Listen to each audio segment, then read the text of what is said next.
Olá, muito bem-vindos. Está no ar mais um Papo Reto com Roberta Dietrich. Uma oportunidade de contar boas histórias por aqui. E todos os programas eu faço essa provocação para minha audiência. Você conhece alguém com uma história incrível para ser contada? E eu digo que você que está ouvindo, sim, tem uma história incrível. Afinal de contas, todos nós, mais para lá, mais para cá, um drama mexicano, uma novela das 9, ou às vezes uma novela das 6, mas todos nós renderíamos uma boa novela, um bom filme, uma boa história. Quantos momentos da vida estão assemelhados à comédia, outros a dramas, aventuras, romances? É ou não é? Então todos nós rendemos boas histórias. Mas se você tem algum conhecido, alguma pessoa do seu relacionamento que você acha que rende uma boa história, manda no meu Instagram, @roberta.dietrich, manda lá no direct. Olha, assisti seu programa, eu conheço uma pessoa que tem uma história incrível, ou eu mesma tenho uma história de superação. Enfim, é assim que a gente vai trazendo as boas histórias para cá, para o nosso programa, com indicação de você, da nossa audiência. E hoje não é diferente. Hoje eu quero falar um pouquinho de esperança. Trago, inclusive, um texto da Clarice Lispector que diz que as pessoas mais felizes não têm as melhores coisas. Elas simplesmente sabem fazer o melhor das oportunidades que aparecem nos seus caminhos. Pois é, a nossa convidada de hoje tem esse perfil. Eu estou falando da Priscila Rodrigues. Ela é cabeleireira, tem um salão recém-reformado em Itajaí, na rua Vandelino Winter, e ela vai hoje contar pra gente um pouquinho dessa trajetória, né? Quem vê a Priscila assim, loira e linda, não imagina que ela passou poucas e boas ao longo da sua vida. Primeiro, Priscila, muito bem-vinda, muito bom te ter aqui. Obrigada pelo convite, pela oportunidade de estar aqui. Ainda nervosa? Um pouquinho. Super normal. Vamos começar contando para a nossa audiência quem é a Priscila Rodrigues. Então, eu sou de Itajaí, nasci e me criei no bairro Fazenda, sou filha da Lorete e do Paulo Mendonça.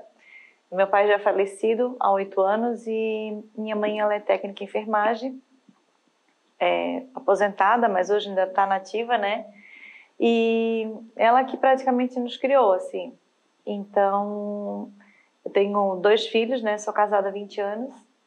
Tenho o Guilherme e a Júlia, são um de 17 e uma de 8. E tenho uma trajetória aí... De superação. De superação. Que a esperança, como tu falou ali, né? Quando a gente tem esperança, uma hora a gente consegue chegar.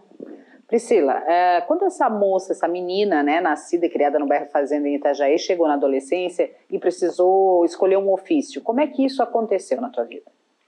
Então, como eu fui criada de uma forma que eu não tinha muita esperança, assim, né? Pela criação, tipo, que meu pai me deu, muitas vezes eu ouvi na minha mente que eu não ia dar nada, que não ia ter sucesso, que eu tinha um sonho, meu sonho era ser almoça, quando eu tinha 10 anos, por aí, e até eu fazia curso de inglês para poder um dia ser aeromoça, só que um dia esse sonho foi abortado, né, pelo meu pai. Então, depois disso, eu nunca mais tive sonho, assim, na minha vida profissional, né, ou de casar. Eu sempre fui vista, assim, na minha família, como eu não era muito bem vista, sabe? Então, a maioria achava que eu nunca ia dar nada. Tipo a menina que não vai dar nada, né? E... Teu primeiro emprego qual foi, Priscila? Foi na Caixa Econômica como menor aprendiz, eu tinha 14 anos. Trabalhei na Caixa Econômica até 18. E dali eu comecei as oportunidades. Fui trabalhar numa empresa de persianas. Depois eu trabalhei na Univale também bastante tempo. Na Univale eu conheci meu esposo. E ali a gente, né, casou. E depois aí a trajetória... Mas você chegou a fazer faculdade? Chegou a se encontrar? Fiz faculdade de Ciências Sociais na época. Eu era novinha ainda. Mas assim, não tinha algo que eu desejo fazer isso, eu tenho esse sonho para hoje, né? Tendo em vista que aquele sonho que eu tinha de ser almoça, eu achava muito lindo, aquilo ainda estava dentro de mim, mas como o tempo foi passando, eu não tinha o curso de inglês completo, sabe aquela... Deixa para lá. Tá, e aí como é que você se encontra com as tesouras? Então, depois de muito tempo, assim, eu já estava casada, já tinha... O meu menino tinha 8 anos, na época, um pouco menos até. E a gente saímos, eu e meu marido da Univale, montamos outros negócios e não deu certo. e uma hora meu menino precisou de ter alguém meio período com ele em casa. Então, nessa época, eu já era uma coisa que vinha desde a minha adolescência, assim, eu sempre fui muito vaidosa, via minha mãe se cuidando, então, para mim nunca foi difícil essa parte, né, da vaidade, de se cuidar. Então, um dia eu falei, mãe, acho que eu vou fazer um curso, vou ser cabeleireira, fazer meu horário.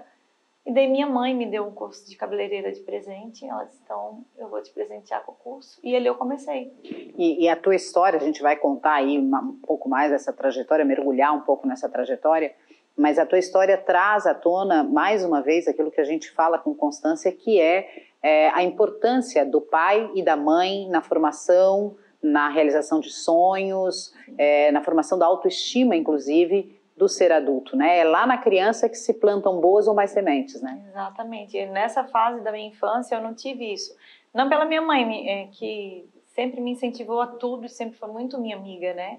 Mas da parte do meu pai, assim, eu não tive esse apoio, né? Tanto que eu hoje ainda tenho dificuldade, né, nessa busca da minha autoestima, de me olhar como as pessoas me olham. Eu não consigo, muitas vezes, ver potencial, sabe? Eu busco muito isso em mim constantemente, assim, porque eu sei que é uma falta.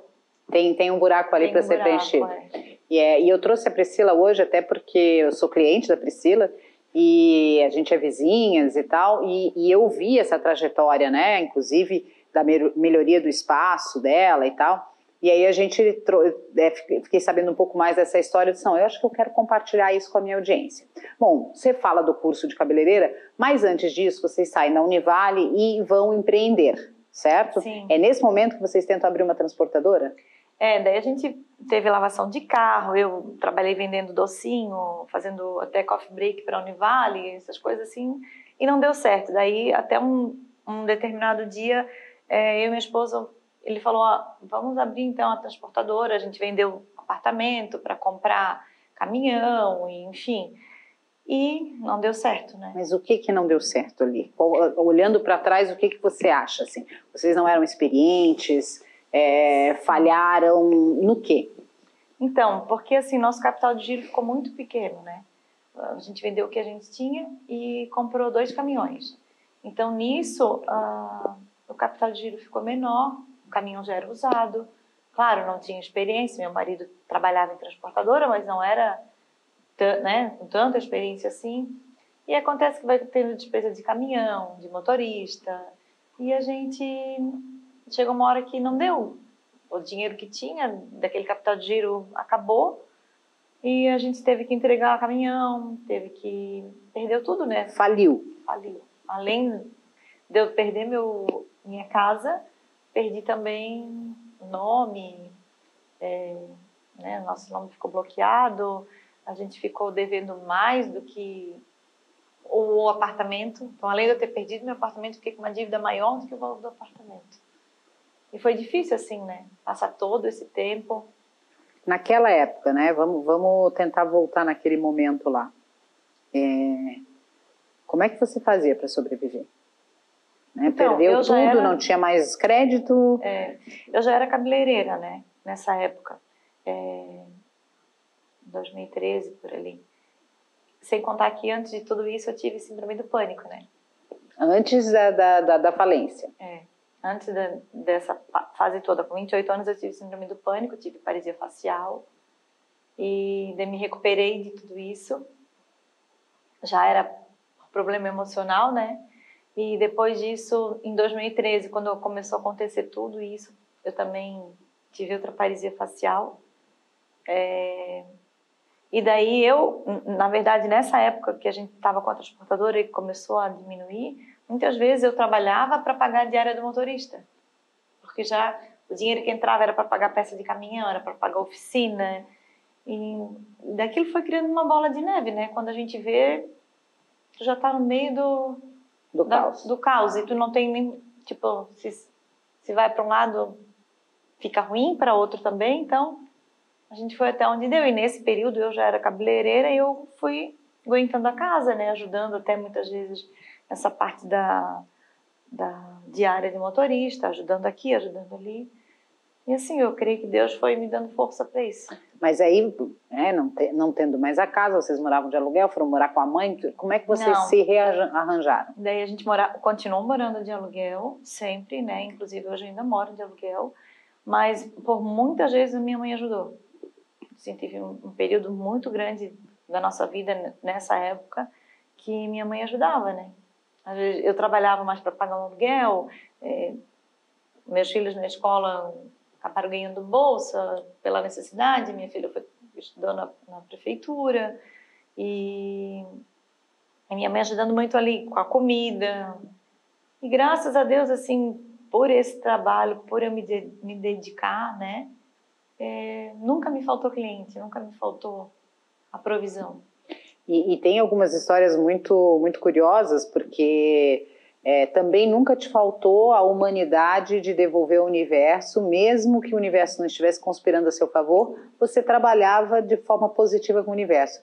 Pessoas, às vezes, em situação até melhor, ou igual, ou pior que você, e você, até clientes que passavam por dificuldades financeiras, você continuou tratando o cabelo, mesmo sem elas terem condições de pagar. Sim. Por que essa decisão e por que essa necessidade, ou esse sentimento de solidariedade? Então, na verdade, assim, como eu sempre tive isso, né? Minha mãe sempre me ajudou nas horas que mais precisava, e eu sempre vi por esse lado, que quando a gente faz o que é o bem uma hora ele volta para ti. Pode demorar, e eu sempre tive esperança, assim, de que um dia aquilo ia passar. Então, eu tinha uma amiga que eu ajudava muito ela, fazia o cabelo dela, e ela também era muito vaidosa, e naquela época ela também não tinha condições, assim, né? E eu gostava muito dela. E eu falava, vem fazer o cabelo comigo. E eu fazia aquilo para ela, assim, e eu gosto do que eu faço, né? Eu sempre gostei, então para mim era um prazer ver ela feliz, porque eu me colocava no lugar dela, eu também gostava, né, de estar bem arrumada, tudo, e naquele tempo ela não podia. Então por que eu não podia ajudar ela ali, né? E assim, muitas vezes, eu já tive muitas clientes que eu acabava recebendo com pânico, com depressão, e como eu passei essa fase, eu também superei, foi uma forma de eu ajudar elas também, sabe? Dizer que aquilo ali ia passar, que elas tinham que encontrar força dentro delas para poder se erguer, né? Às vezes a gente espera muito das outras pessoas, mas muitas vezes está dentro de nós isso, né? Essa força. Eu não tenho dúvida, tem um mulherão aí dentro. Eu vou dar uma respirada, a gente toma um pouquinho de água e eu volto para contar o final feliz dessa história, porque de fato ela assume o talento como cabeleireira, transforma esse negócio realmente no seu meio de vida e vai crescendo cada vez mais. Conto daqui a pouco, não saia daí.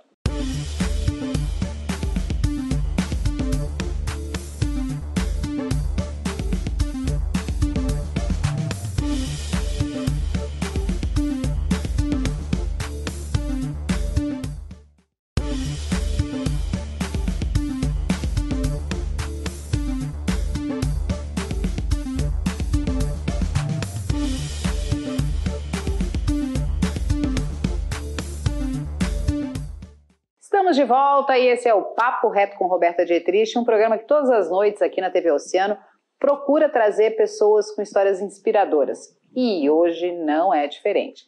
Eu estou aqui com Priscila Rodrigues, ela que é cabeleireira, dona do salão Priscila Rodrigues, em Itajaí, e que tem uma história de superação. E como diria Fernando Pessoa, tudo vale a pena se a alma não é pequena. Bom, já estamos Clarice Lispector para abrir, agora começamos com Fernando Pessoa. E a tua história realmente tem um quê de poesia, né? Tem um quê de reorganização do universo. Priscila, nós terminamos o último bloco falando, né, que você, mesmo nos períodos mais difíceis, você buscou força e que a força está dentro da gente para superar essas dificuldades. Bom, você assume a profissão, né, de cabeleireira, que por sinal é muito talentosa, e aí torna isso realmente um negócio no qual teu marido passa a ajudar, enfim, a família toda acaba contribuindo com isso. Como é que foi essa decisão? Não, então é isso, eu vou empreender, vou abrir a minha portinha e vou ter um salão. Então, quando eu comecei lavando o cabelo embaixo do chuveiro, né? Em casa? Eu atendia na casa de uma manicure. Ela fazia unha na casa dela e eu lavava o cabelo da cliente ali, fazia progressivo, essas coisas assim. E daí a gente viu que deu certo e nós fechamos a garagem da casa dela e ali a gente começou o salão.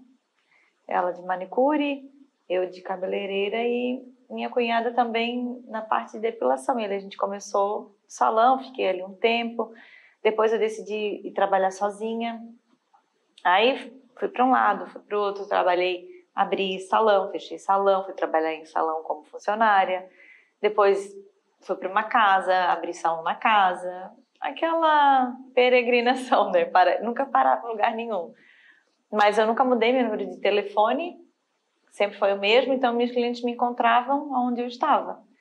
E, na verdade, desde que eu comecei, eu vi que era aquilo ali que eu queria para mim, né? Só que não tinha ainda me acertado no lugar, não tinha ainda me encontrado num lugar, né? Onde eu gostasse. Não, aqui é o meu lugar.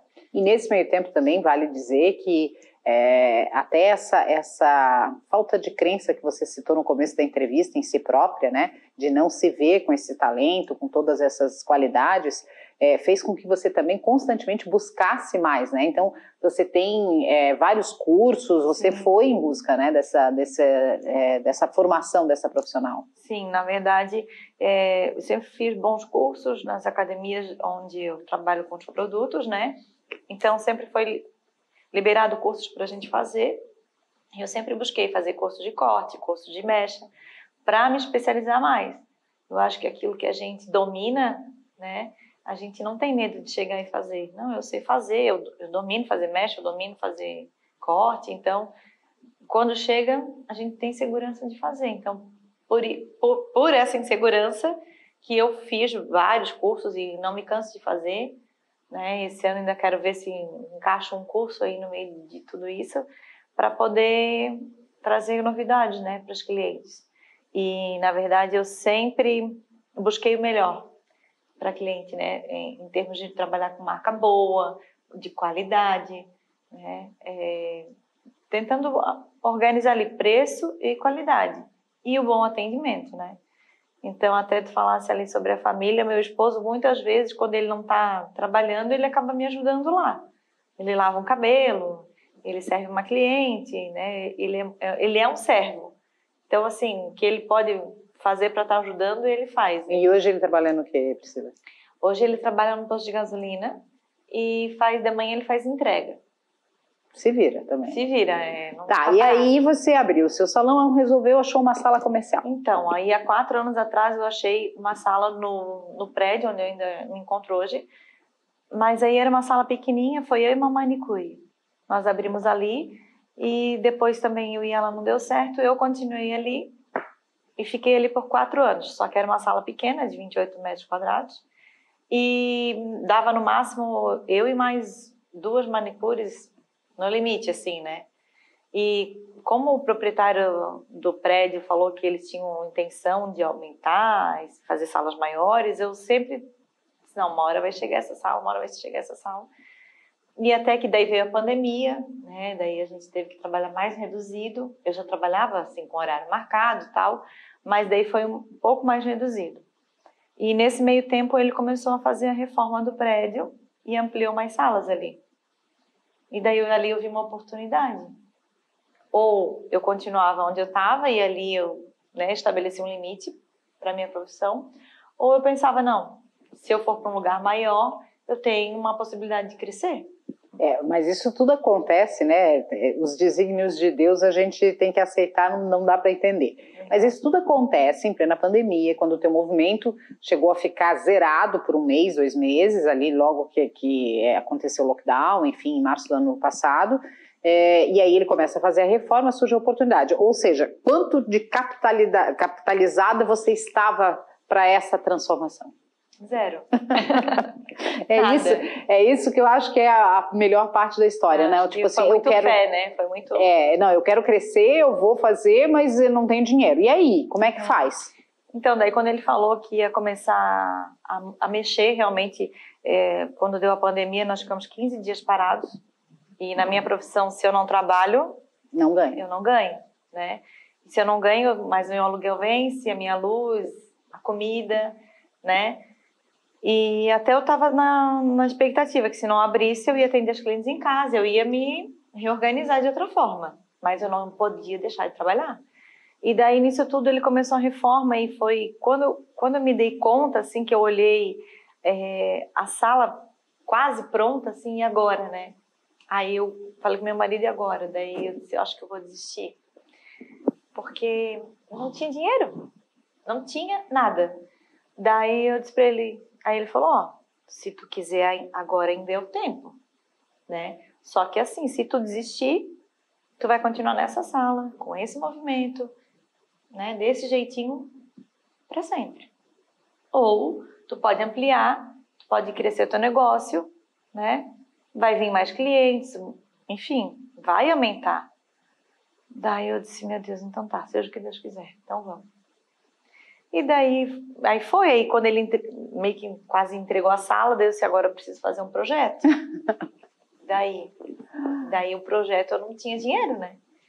Aí, como a gente conversa com muitas clientes, aí uma me indicou uma arquiteta muito boa, Cláudia, e conversei com ela me passou o valor, ó, meu valor é tanto. Eu falei, meu Deus, eu não tenho tudo isso, eu posso fazer em 2 vezes. Daí ela fez uma entrada quando começou o projeto e o restante na entrega. Isso não deu um mês, né? Mas, ok, aí esse dinheiro eu tinha. E esse estava reservado? Estava ali já. Tá, e para comprar as coisas, os móveis? Daí, quando ela me entregou o projeto, que eu olhei, era aquilo realmente que eu queria. Ela, assim, eu só tinha dito para ela que eu queria separado a manicure, a salinha de massagem e tal, só que eu não falei mais nada do que eu queria. E ela me entregou exatamente o que estava na minha cabeça, assim, né? E que era o meu sonho, né? Daí quando eu olhei, eu falei, meu Deus, é isso que eu preciso, é isso que eu quero. E agora? Aí comecei a fazer orçamento de móveis. Aí comecei a fazer orçamento, aquela coisa, né? Não tem dinheiro, então a gente tem que procurar onde tem parcelamento. Aí fui num lugar, não dava, o número de parcelas era muito pouco. E daí uma outra cliente indicou uma outra marcenaria e nesse dia eu fiz orçamento, tudo. Aí ela, ó, vamos tentar passar, se passar no financiamento, beleza, ok, então vamos. Não, eu já tinha, né? Daí a gente fez, passou. E agora, né? Vai dar tanto por mês. Aí sentamos, eu e meu esposo. Nesse dia que a gente estava conversando, a gente estava na mesa, conversando sobre isso, e minha mãe estava junto. E daí ali surgiu mais uma outra oportunidade, né? E minha mãe falou que ajudava com a parte dos móveis e tal. E daí eu disse, meu Deus, então, sem pedir muita coisa. E como a minha mãe é uma pessoa que já vinha me ajudando há muito tempo, eu, meu irmão, né, nossa história, assim, meu irmão morou 8 anos na casa dela. Nessa pandemia, ela veio morar na minha casa. Então, ela já estava ali, ela já estava vendo toda a nossa situação, a nossa vida, como que era. E dela falou, como ela ajudou meu irmão, por que ela não podia me ajudar, né? E aí, ali surgiu os móveis. Aí, os móveis foram mandados fazer. E agora, e o resto? E daí, Deus foi providenciando tudo. Aquilo que eu achava que eu não tinha mais crédito, que eu não ia mais conseguir, as portas foram se abrindo. Mas até então, foi tudo pela fé, assim, a gente teve que se posicionar, né? Eu tive que me posicionar e dizer, não, eu vou... É dizer eu quero, né? Eu quero. Isso. Primeiro tem que querer, né? Tem que querer dar o primeiro passo e dizer para o universo, eu quero. Desejar. E ir lá e dizer, olha, essa sala é minha, eu quero. Isso. Né? Porque aí também não tem como Deus operar, né? Exatamente. A gente tem que acreditar, né? Primeiro em nós. Eu confesso que muitas vezes eu fiquei com medo, assim. Eu imagino. Mas eu não deixei que o medo tomasse conta, né? Ô Priscila, e daquele momento que vocês tomam a decisão de alugar essa sala, né? E o cara entrega a sala até a inauguração, foram quantos meses? Então, ele começou a mexer na sala mais no final do ano passado. Aí quando eu me mudei para a sala já estava pronta. Eu já tinha comprado o lavatório, que era o lavatório dos meus sonhos, e a cadeira dos meus sonhos. Mas aí os móveis não tinham chego ainda e eu estava na sala antiga. E nisso apareceu uma moça para comprar os móveis, ela queria levar tudo. E daí eu falei, meu Deus, mas as pessoas vinham pedir para comprar só o lavatório, só a cadeira, ela queria móveis, ela queria tudo. E daí eu também vi ali uma outra oportunidade. Bom, pelo menos eu não vou ficar com esses móveis aqui para me desfazer depois. Negociei com ela, daí nisso eu já me mudei para a sala nova, sem móveis, sem nada. Fui com caixa, tudo em caixa, os produtos em caixinha, cada caixinha tinha, né, sua finalidade. Botei o espelho na parede com a minha cadeira nova e meu lavatório novo.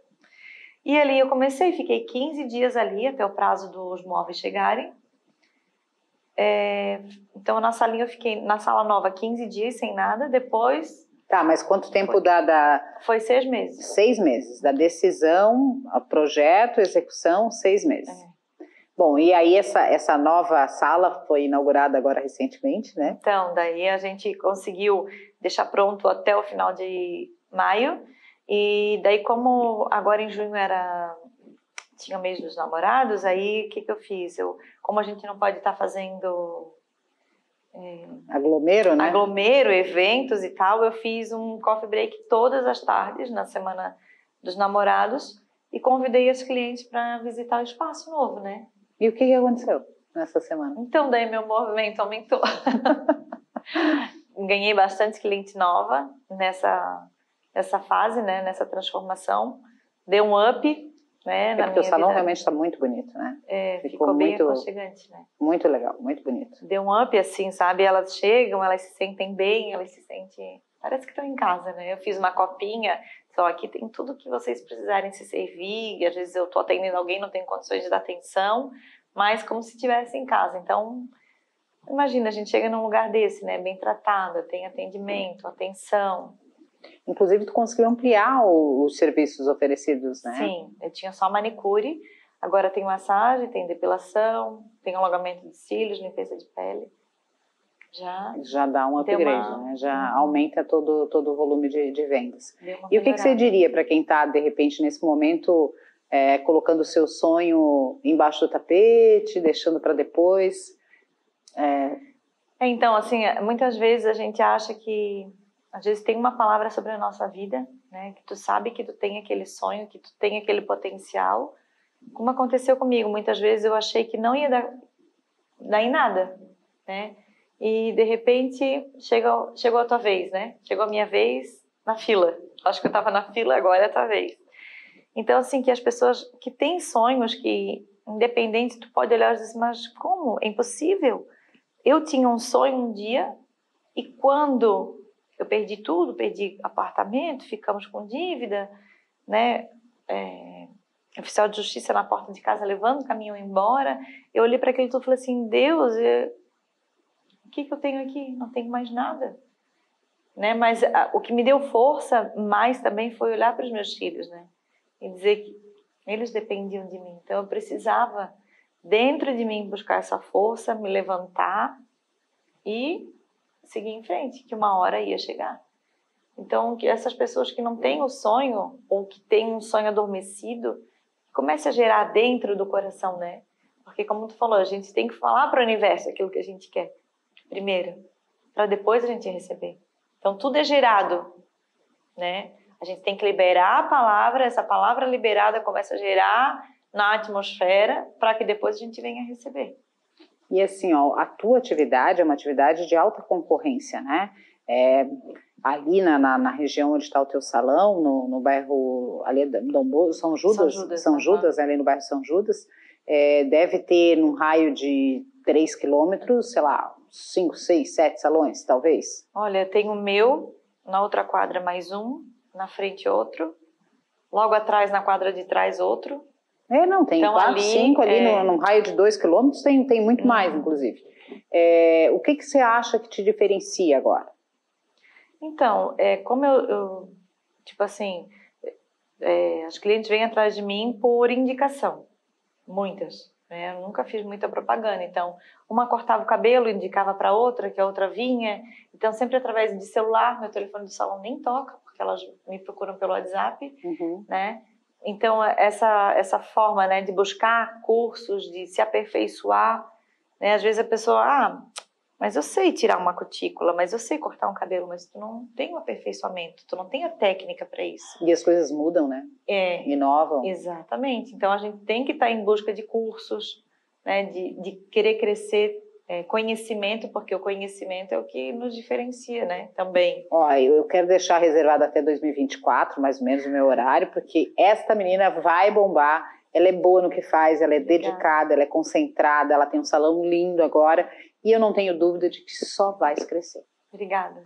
Eu te agradeço imensamente por me aceitar lá dentro do teu salão, por aceitar o meu convite para vir aqui falar dessa história. Tenho certeza que tem um monte de gente inspirada aí. Vamos deixar o teu Instagram? Sim, é @Priscila Rodrigues Estúdio. Estúdio com E ou com S? Só com S? Só S. S-T-U-D-I-O. Ok. Tá emocionada, que linda. Querida, obrigada, tá? De coração. Obrigada, eu que agradeço a oportunidade de estar aqui. Gente, hoje eu conversei, mas o privilégio foi todo nosso. Hoje eu conversei aqui com Priscila Rodrigues, ela que é uma mulher de fibra, como muitas de nós, e eu tenho certeza que há uma mulher de fibra dentro de você também, não deixe ninguém dizer ao contrário disso. Acredite em você, tá certo? Espero que a gente tenha tocado seu coração hoje, porque o Papo Reto tem esse objetivo, né? Falar de coisas que nos façam refletir, que nos inspirem. Um beijo muito grande, até a próxima.